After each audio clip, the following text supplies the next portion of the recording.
You meaning we might be live? Okay. I'm just waiting for a confirmation. So give us a couple of minutes.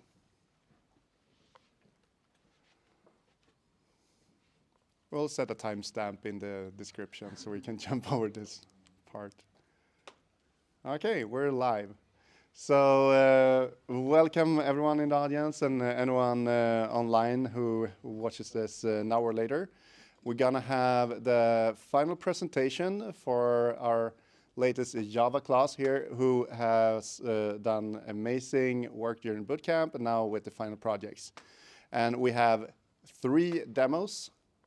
And basically from now that I hand off the mic over to who I will present the team, the whole presentation will then be taken care of by the developers themselves. So with that, warm applaud and welcome to the Java class.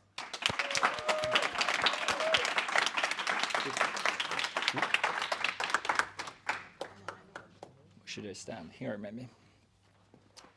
Hello, we are going to present Fleams, a fleet management system developed by me, Adam, Nelson, Liam, and Supipi. And Fleams is a cloud-based fleet management system developed to streamline the process of maintaining and assigning different vehicles, drivers, and tasks. It's a SaaS, accessible through any web browser without the need of any external installation. And during the development process, we've aimed the product at long truck hauling transportation businesses located in Sweden. So it features driver and vehicle manage to seamlessly manage, assign, and handle drivers and vehicles to different tasks. It also features real-time tracking of vehicles and other data, as well as reporting and analytics, so to make sure you always make informed decisions.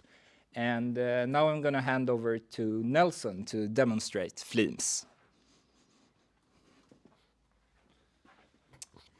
Yes, so we'll start here at our login view. We opted for using Google to log in.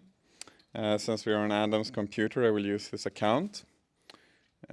This will take you here to the home page where you will get a bunch of statistics displayed about your operation.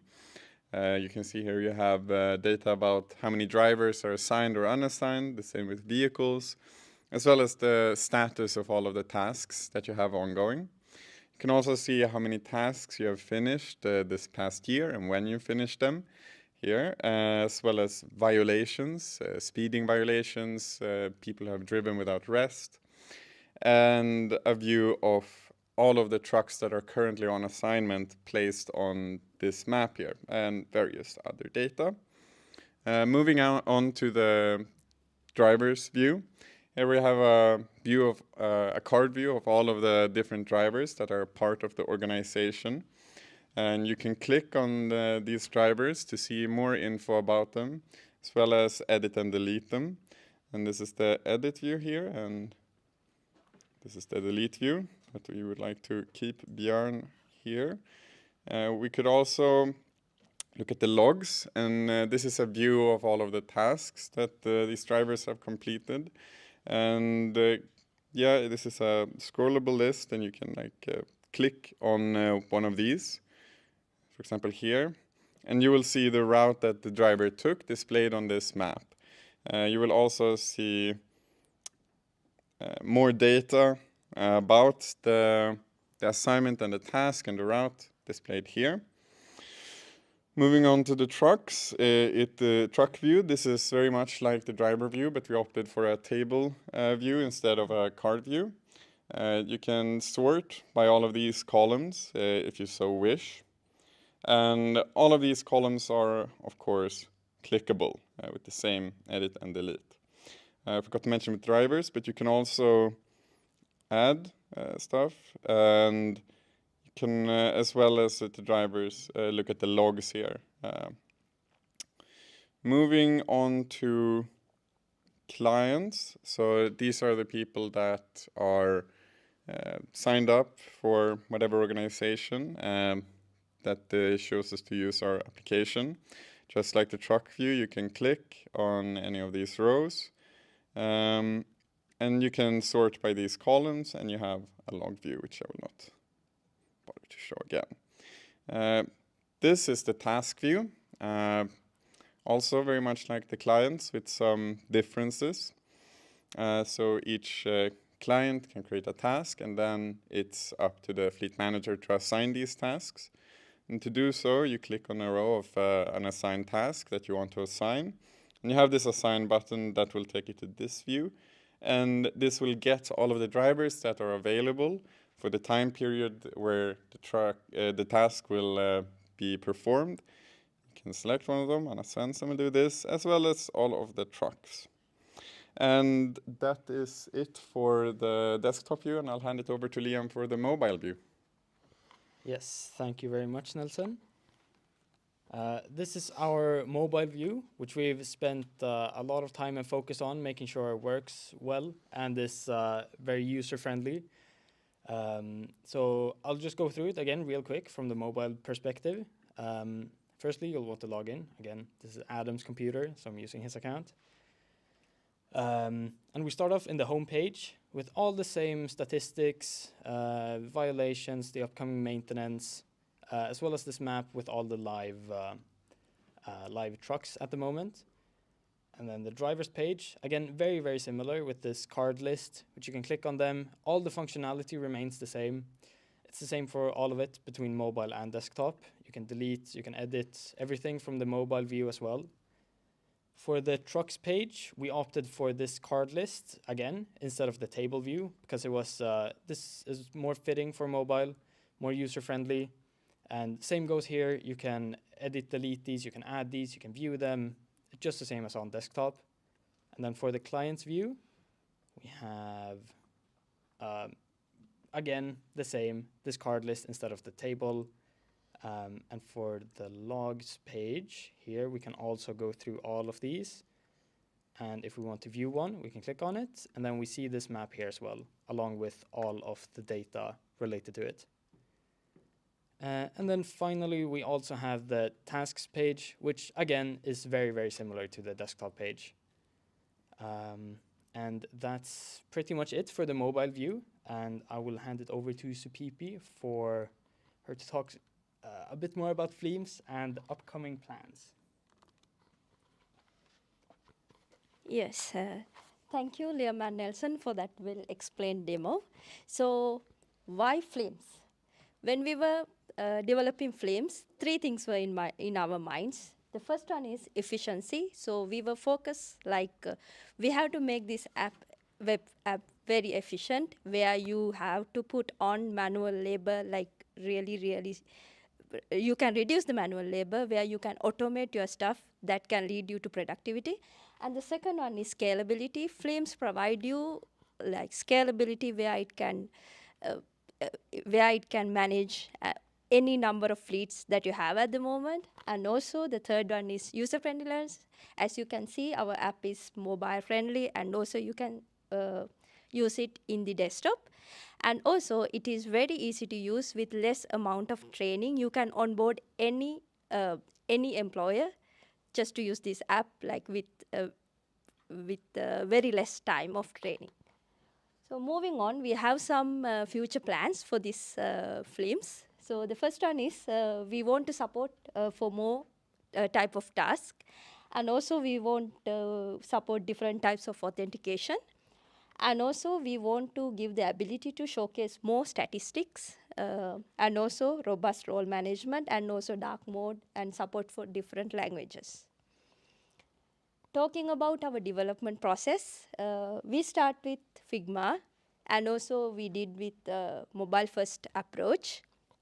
Our whole app, the web app, is the backend is built on top of Spring Boot. And our front end is built on top of React with the help of other libraries as shown here.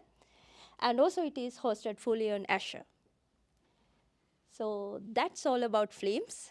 Thank you for listening, and we are open for questions. Thank you so much.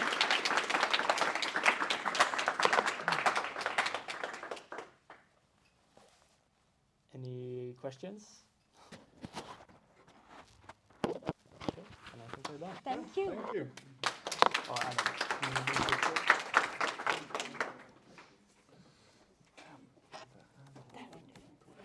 Yeah, nice. I don't think it's noticeable.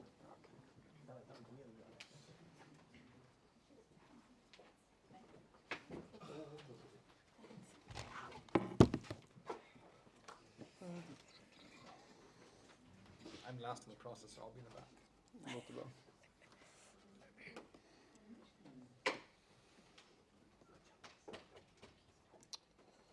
Right, ska jag gå på Discord?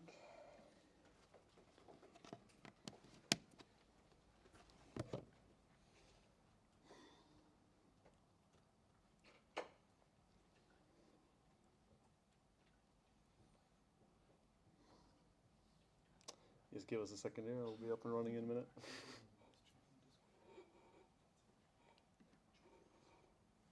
You can take a question. So, second team, can we grab a question while you set things up? So, question to the first team. So, Right. William has a question for the first team. Yeah.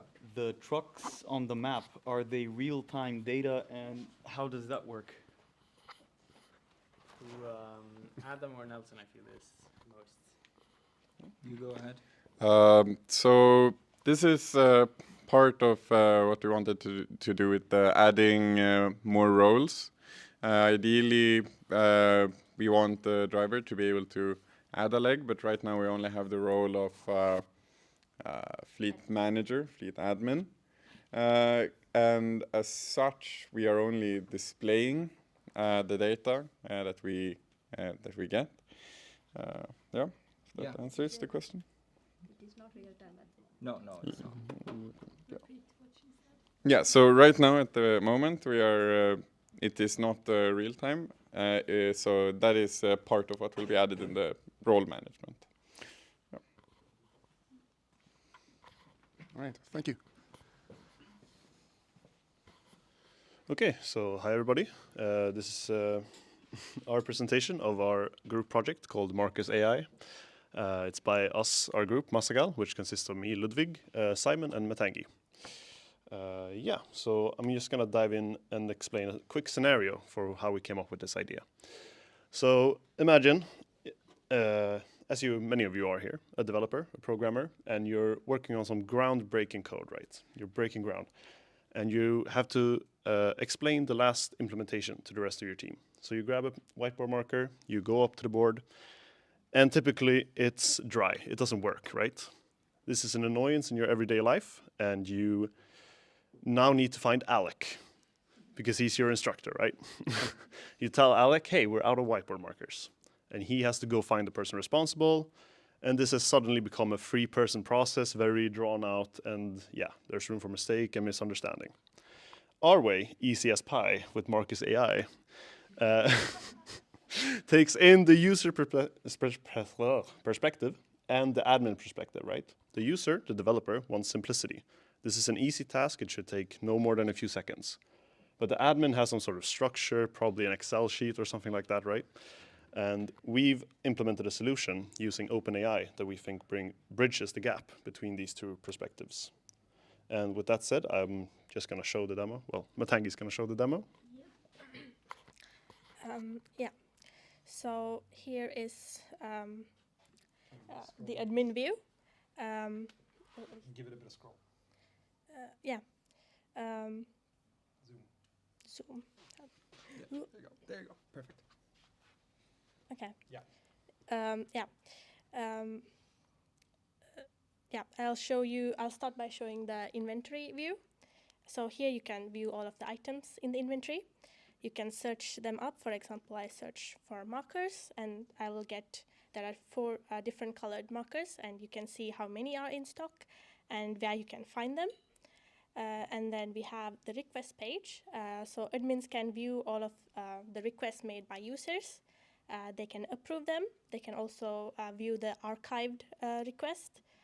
And then we have the order status page, where we have a list of all the orders that have had their request approved. So you can either confirm the arrival of the order or cancel the order. And then we have the users page, where admins can add new users.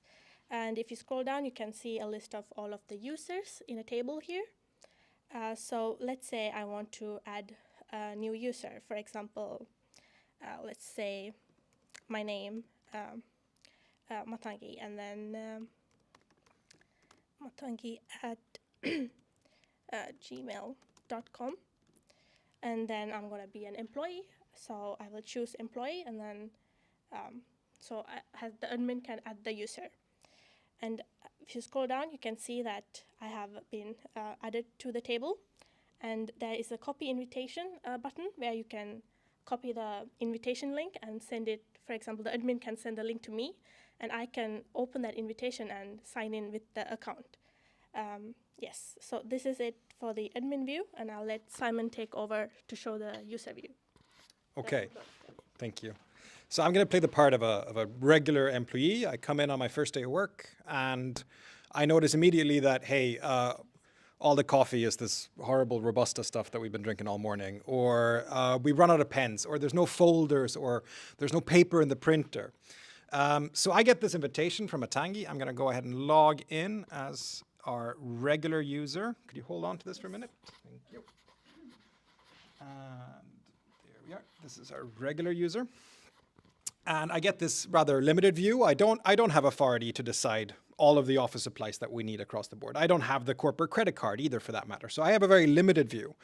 But for me, to keep my experience as simple as possible, this is where the natural language processing AI element comes in. And the way this works is that we, instead of filling out forms, we just speak in natural language to ChatGPT, who then interacts with our database. So if you could hold on to that.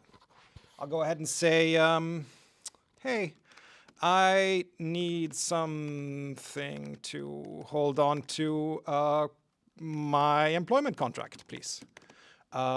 Maybe a green folder. We'll ask that, and the AI has access to the inventory data, has access to the locations that different things are, and can tell us, okay, well, we don't have green at the moment, but we do have a bunch in orange, or we do have a bunch in pink, if that suits you better.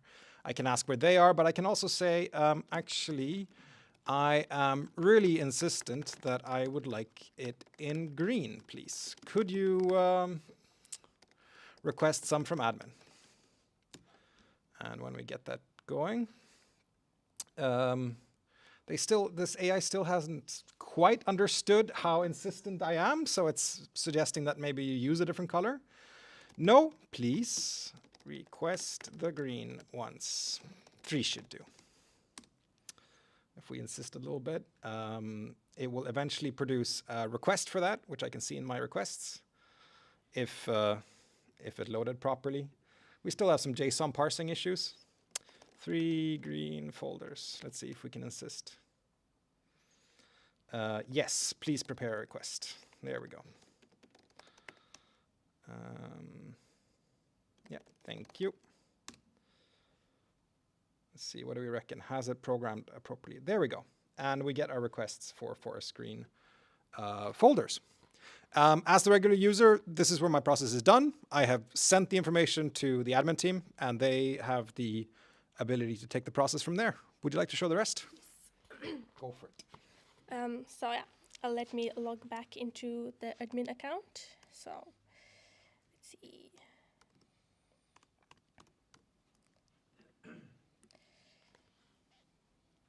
So now if I go to the request page, I can see the user has made a request for green folders, and I can approve that request. I get a little feedback that the request has been approved. And then when an admin approves a request, an order will be made. So if I go to the order status page, you can see that green folders has been put into order and it's pending. So let's say that the order has arrived, and then I can confirm the arrival. I get a little message that it has been updated, and as you can see, it has updated that the status of the order is arrived.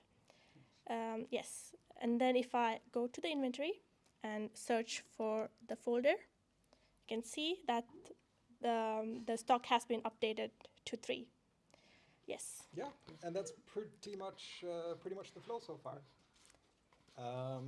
Yeah, do we want to talk anything more about the stack, as you all know, is the same Java backend as we've all written.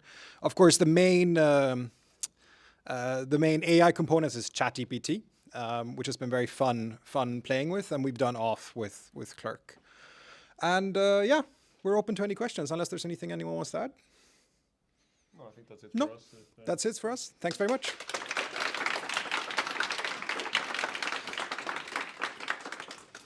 Go for it.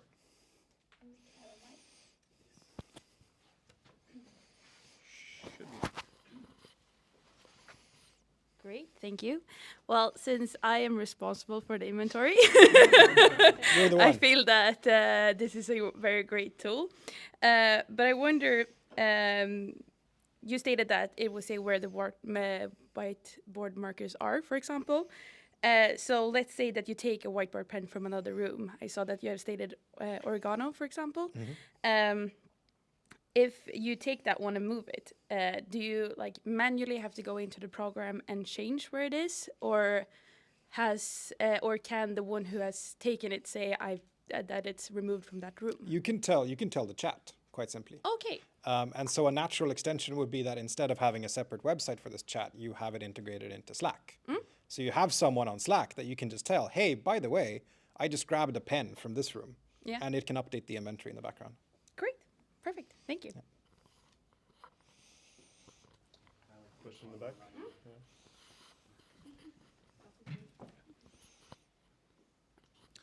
back. Was there any challenges with the AI integration? Oh my God, so many. So many. Oh, yeah. It was a lot. No, so ChatGPT is a stochastic process, so it's kind of statistical in nature. So partly like as you see already in the demo, there is no way to make it behave entirely reliably. Even if you give it exactly the same inputs, you don't necessarily get exactly the same outputs every time.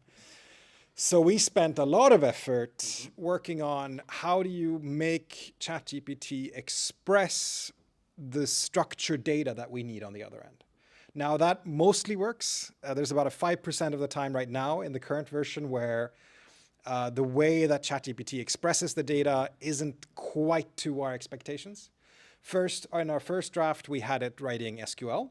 That worked pretty well, but it wasn't entirely reliable. It was a bit more limited as well. It was a bit more limited, and then we found a way to make it write JSON. So now it writes JSON.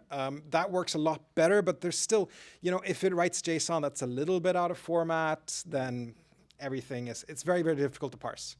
But it's been like, it's easier than you'd think at the same time. It's easier to get it set up, but to get it to work exactly as you want every time is quite difficult, I would say. Yeah.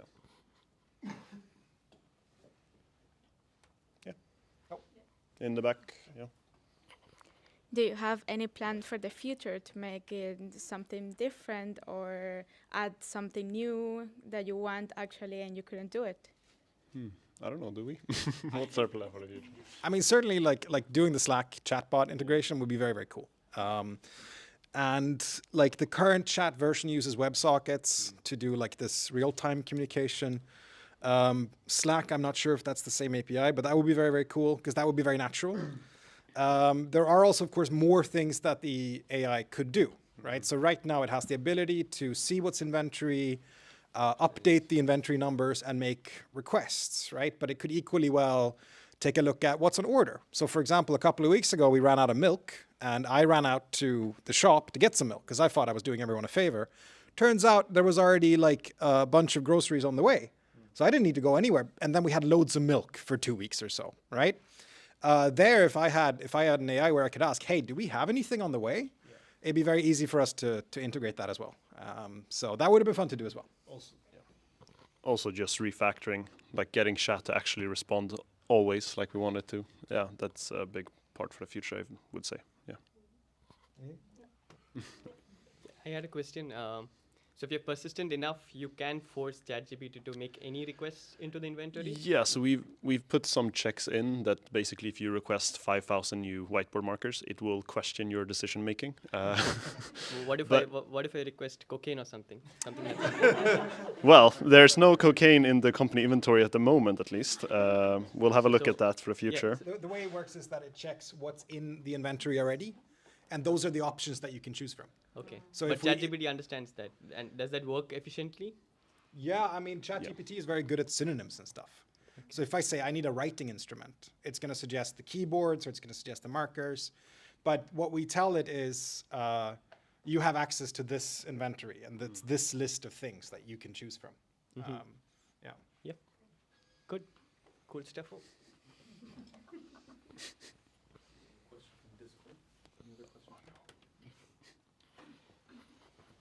Another question from William.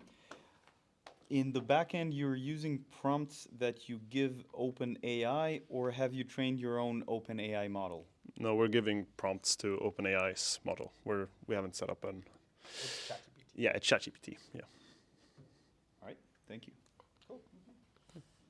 Okay, thanks. Thanks so much.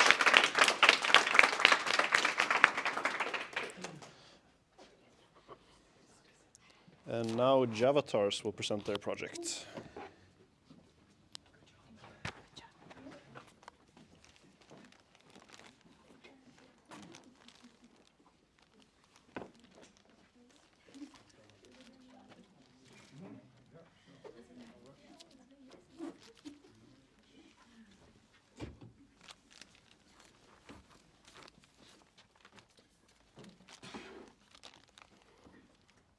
Do I have permission to share?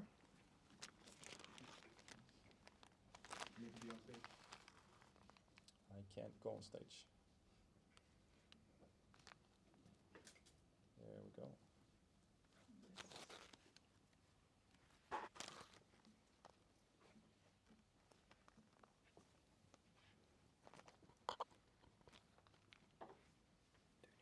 Is it working? Oh, right. Camera and wire. Thank you.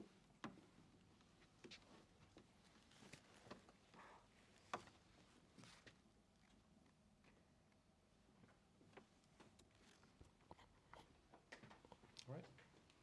Okay. Hello, everybody. We are Javatars, and I'm very happy to introduce our team. My name is Emiliana, Harold, Kiran, and Ivan. We'll start talking about two main functionalities in our POP, Proof of Purchasing app. The first part is about receipts. I bet many of you have plenty of these tickets at your home. And this type of paper receipt, they are very easy to lose and also difficult to organize as well. And if you lose the ticket, sometimes you can't have any returns, so it's not nice for our life. With our POP app, you can just take a photo and just forget about that you need to take care about the ticket anymore, because we are going to save your receipt for you. After that, you can go through different filters. So it's going to be very easy for you to see the receipt going through, and you don't need to care so much about that. And the second functionality that we have is about tax deduction. I know that it sounds a little bit scary. For me, before, it was very difficult to understand tax. But then, now I know that if I fill a form, I can save money, for example. I can get tax deduction. And I already have my receipt in the app. So you had all the information to do tax reduction, and you also have all the receipts there. So we simplified that for you. And now Harold is going to explain everything about tax, and you will see that it's very easy to go through our app. And I will handle the stage for Ivan. Yeah, I will just do some receipt functionality explained before Harold. So here it is, our app homepage, and it welcomes user. And here you can read some information about our app, about functionality, about benefits of it, like you can turn your paper receipt into a digital format that AI will do this transformation and extract text and other data what you need, and some other benefits. Yep. So if we go to profile now, we can see that I am already logged in, and I will jump into receipts page. And as you can see here, I have already some receipts here. They have date, company, project, amount. Yeah, that's it. So now we will try to add a new receipt. And you just click to add the receipt and click to upload the file. I think we'll go with this one. And now you can see that it is uploading and getting a text. And yep, here it is. ChatGPT gave us the correct data. We can see that it is Bauhaus and amount is 718 crowns. We have this information here. And I can, for example, say that it is also a renovation, because I already have renovation in my projects, and I save it. And here it is. It came up here, and you can already access it and get the information what you need. Some functionality about searching. You can search by company, for example, project or whatever. But for example, I wanna badly find one receipt from grocery store. I don't remember what was a company, date, project, but I remember that there was a chocolate with name Lion. And I type to search Lion, and I get a receipt. And if you look here, you can see Lion White. We have also filters for searching. And for example, I want to have all receipts from 300 Swedish crowns. And I get them. Yep. Yeah, you can also update information here and delete it. For example, if I decide that I no longer want to keep this receipt, I just delete it. Yeah, I think that's it. And now Kiran can take over and show mobile view first. If you hadn't noticed already, we were using the local host for the presentation. That is not because we haven't deployed it. We have deployed it, but we are facing some issues with the text extraction. But right now we are going to try our luck on the actual deployed version, and it's very handy that we can do this from mobile. So the whole plan while developing the app was that people can take pictures of the receipt on the run, have it stored in the app. So let's try that out now. So I go back to receipt. I try to add a receipt. Can you please hold this? Yep. So I'm going to take a photo of this. It's a little, sorry, it's a little buggy right now, but fingers crossed it might work. So it's trying to upload and extract data. So if it works, it's supposed to do it in 5 to 6 seconds, but it is a little buggy on the deployed version. So we're not really sure if it will work, but let's give it like another 5 to 6 seconds, and if it doesn't work, we can carry on with our demo.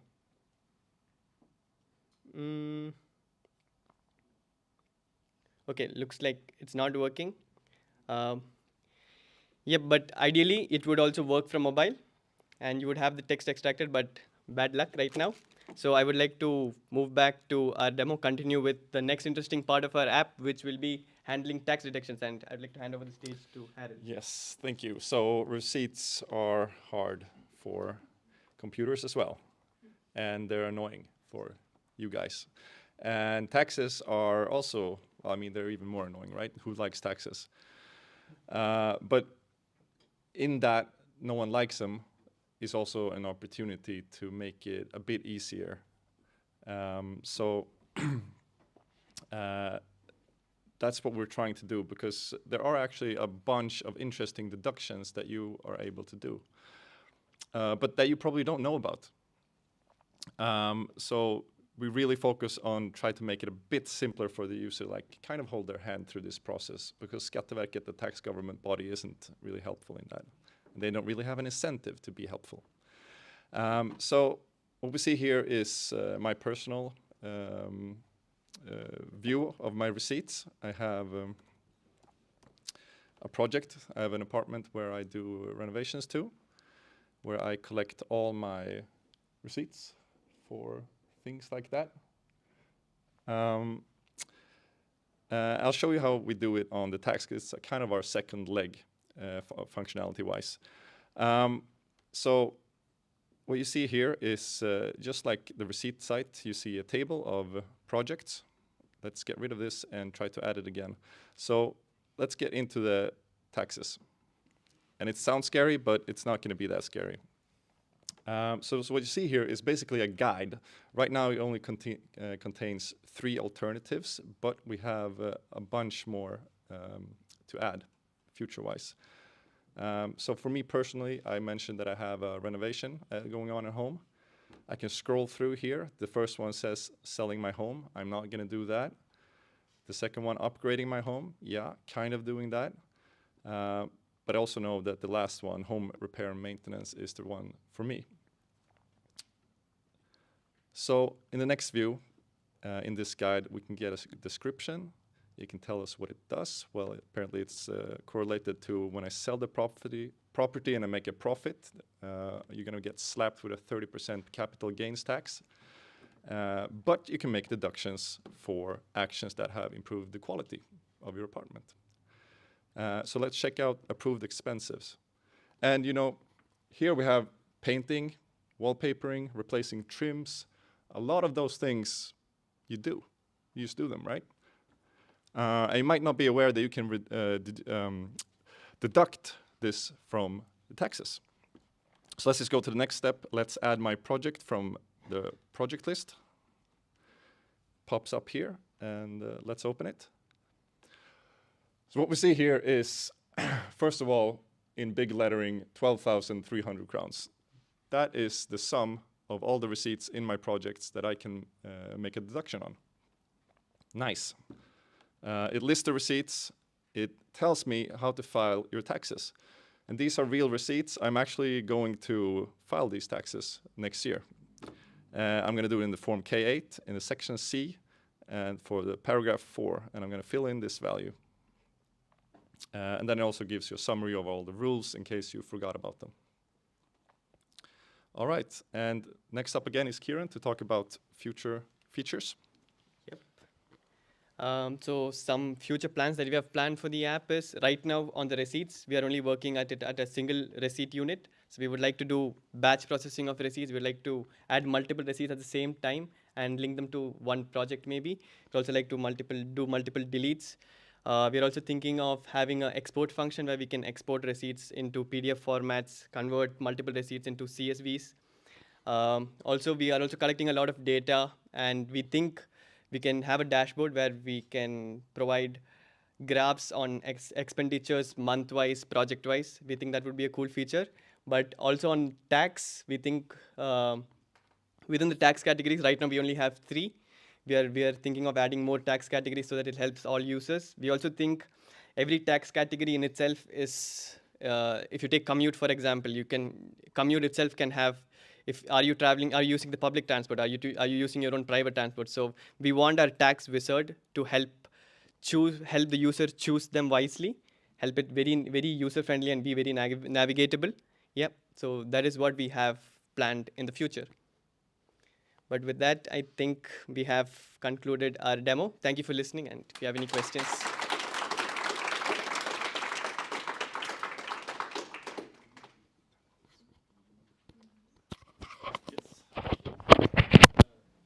Here's the mic. Yeah, nice job. I like this project. I'm wondering, do you have like a estimated, like, is this app ready to use, or are you going to keep working on it?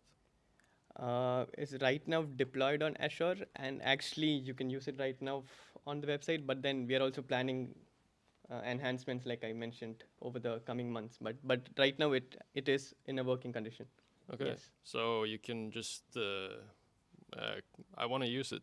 How do I do it?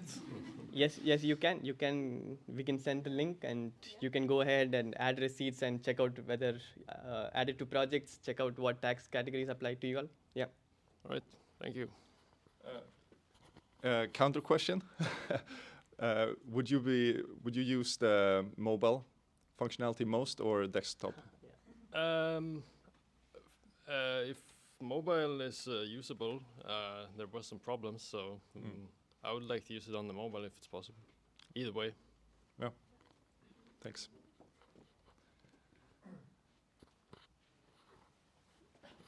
Thank you. So I have 2 questions.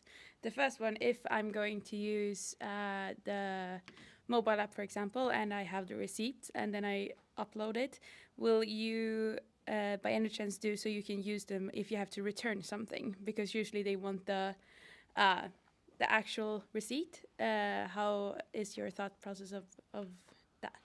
Well, it's legally speaking, even a bank statement would constitute a proof of purchase for a return. However, it might be really hard to get someone in the store to accept that.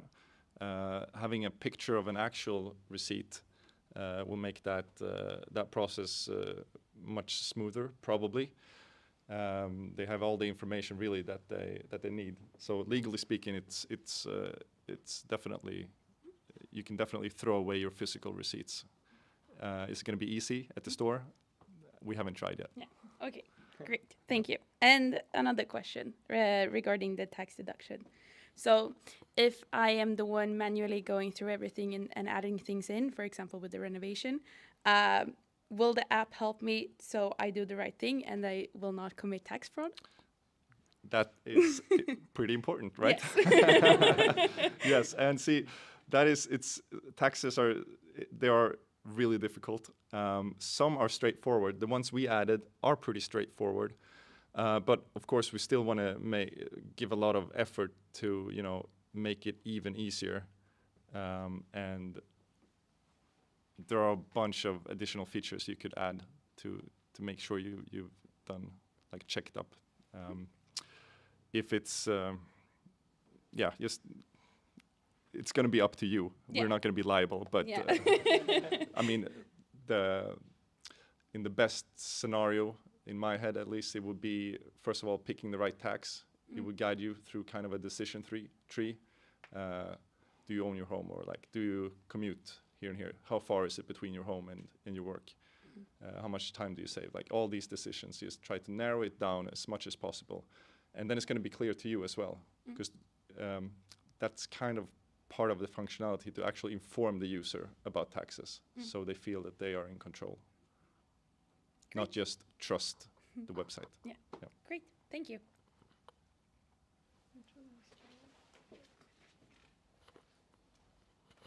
Yeah, so first of all, I'd like to compliment you on the UI. It looks really great. Thank you. So I have 2 questions. Did you use any UI library, and which one in that case?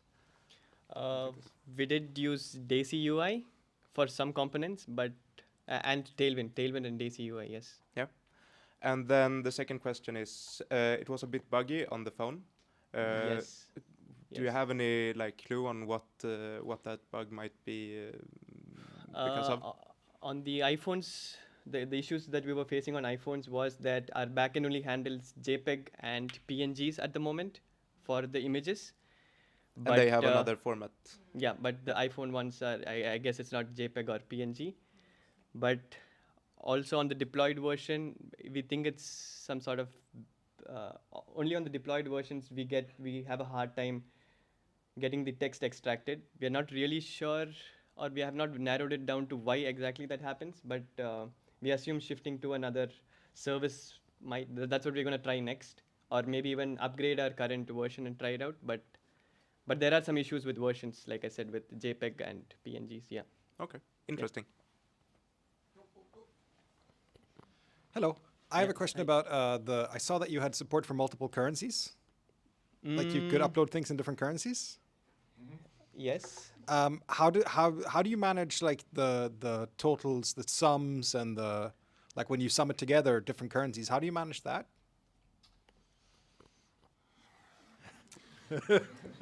We sum it up. It's not being handled right now. We have thought about it. For my project, I've only bought stuff in Swedish crowns, so that's not a problem for me. Usually, well, I guess, yeah, of course there are scenarios where you're gonna have different currencies. And we talked about how we're gonna do the conversion, if we're gonna do the conversion when you upload the receipt, or if you upload an old receipt, are you gonna go back, call an API? What was the exchange rate then? What is your like what do you call it, home currency? There are questions there. It's a whole it hasn't been worms. yeah. We're not going to open it right now. For reference, the European Central Bank has an API for at least the European currencies. There is an API for the whole world's currencies. It's based off of the US dollar. The US dollar rate. Yeah, I'm sure the API will be the least of our problem, but it's good to know. Of the current year also, so you can get like the current year of that year. Yeah, yeah. Yes. I don't know if it's exactly a question, but is there a possibility to put, when you take the picture of the receipt, that you get exactly like the code bar? Because normally it's just thinking about the second question, because when you are going to return something, normally they scan a code, the code bar. So I was thinking that maybe is there a possibility to have maybe in some highlight part the code bar. This one, right? The barcode? Yes, exactly, that one. Yeah. I don't know if it can be like a think feature. about that as well. We kind of tried out also turning the barcode into something scannable, but I do also think that it would be scannable right here if From you there. just Okay. point it towards the screen. Okay. But yeah, there's a lot of data that you could definitely get into and handle. And if it's useful, if we're gonna open it up to users and then they find it useful, yeah, definitely. That would be super fun to have real users. Yeah. Great.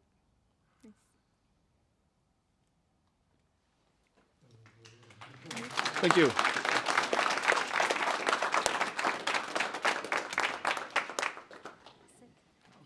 Can we turn on the camera? The camera's on. Can we get the Java class up here? Because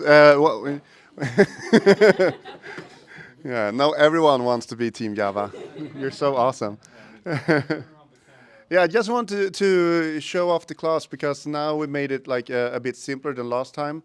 So for next time we'll make sure to have something with a side camera for the client event. But here are the amazing rock stars from Team Java. Well done, everyone, and welcome to Tech.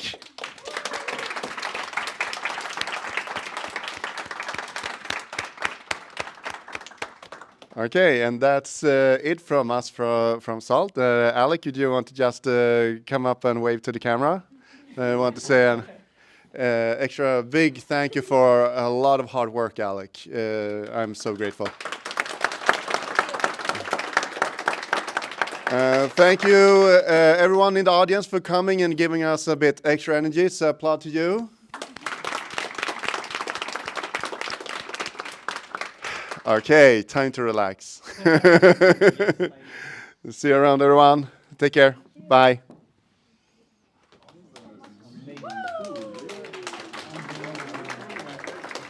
And let's see if we can actually officially stop it.